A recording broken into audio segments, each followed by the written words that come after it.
जय श्री हरि, जय श्री राधे। सभी संतों, आचार्यों और वैष्णव जनों के चरणों में मेरा दंडवत प्रणाम। सदन कसाई। आज हम सदन कसाई जी की कथा सुनेंगे। प्राचीन समय में सदन नामक कसाई जाति के एक भक्त हुए हैं। यद्यपि ये जाति से कसाई थे, फिर भी इनका हृदय दया से पूर्ण था। आजीविका के लिए और कोई ना उपाय होने से दूसरों के यहाँ मांस लाकर बेचा करते थे। स्वयं अपने हाथों से पशुवध नहीं करते थे।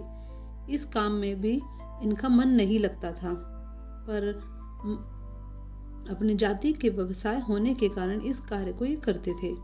सदन का मन तो श्री हरि के चरणों में रम गया था। रात दिन वे केवल हरि हरि करते थे। भगवान अपने भक्त से दूर नहीं रहा करते। सदन के घर में वे शालिग्राम रूप में विराजमान थे। सदन को इसका पता नहीं था।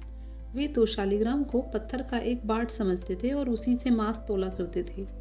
एक दिन एक साधु दुकान की सामने से जा रहे थे। दृष्टि पड़ते ही शालिग्राम जी को वह पहचान गए। मांस विक्रेता कसाई के यहाँ अपवित्र स्थल में शालिग्राम जी को देखकर साधु को बड़ा ही दुख हुआ। सदन से मांगकर वे शालिग्राम जी को ले गए और सदन ने भी उनको प्रसन्नता पूर्वक साधु को अपना चमकीला बाट दे दिया। साधु बाबा अपनी कुटिया पर पहुंचे। उन्होंने विधि पूर्वक शालिग्राम जी की पूजा की, परंतु भगवान को उसमें प्रसन्नता ना हुई। रात में उस साधु को स्वप्न में भगवान ने कहा कि तुम मुझे यहाँ पे क्यों लेके आए हो? मुझे तो अपने भक्त सदन के घर में बड़ा सुख मिलता था। जब वह मांस तोलने के लिए मुझे उठाता, तब उसके शीतल स्पर्श से मुझे अत्यंत आनंद मिलता। साधु महाराज जगे। उन्होंने शालिग्राम जी को उठाया और सदन के घर जाकर उसे दे आए। साथ ही उसको भगवत कृपा का महत्व भी बता आए। सदन जी को जब यह पता लगा कि यह बटकरा तो भगवान शालिग्राम है, तब उसे बड़ा पश्चाताप हुआ। अपने व्यवसाय से घृणा हो गई। वे शालिग्राम जी को लेकर पुरुषोत्तम क्षेत्र जगन्नाथपुरी की तरफ चल पड़े। मार्ग में संध्या समय सदन जी एक गांव में एक गृहस्थ के घर ठहरे। उस घर में स्त्री पुरुष दोनों ही व्यक्ति थे। स्त्री का आचरण अच्छा नहीं था। वह अपने घर में ठहरे हुए इस स्वस्थ सुंदर सबल पुरुष पर मोहित हो गई।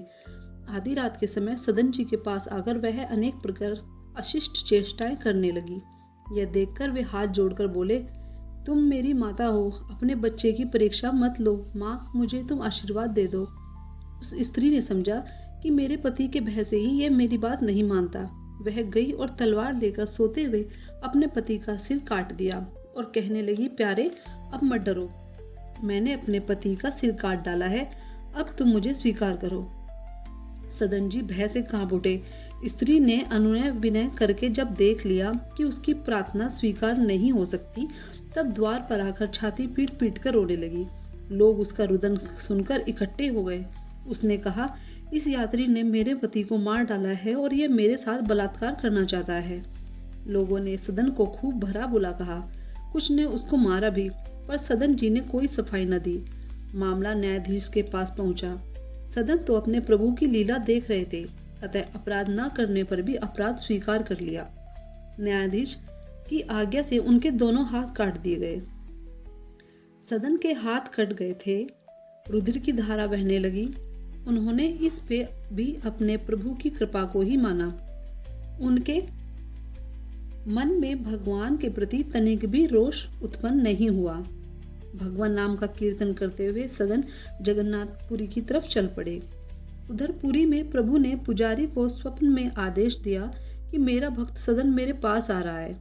उसके हाथ कट गए हैं। पालकी लेकर जाओ और उसे आदर पूर्वक लेकर आओ।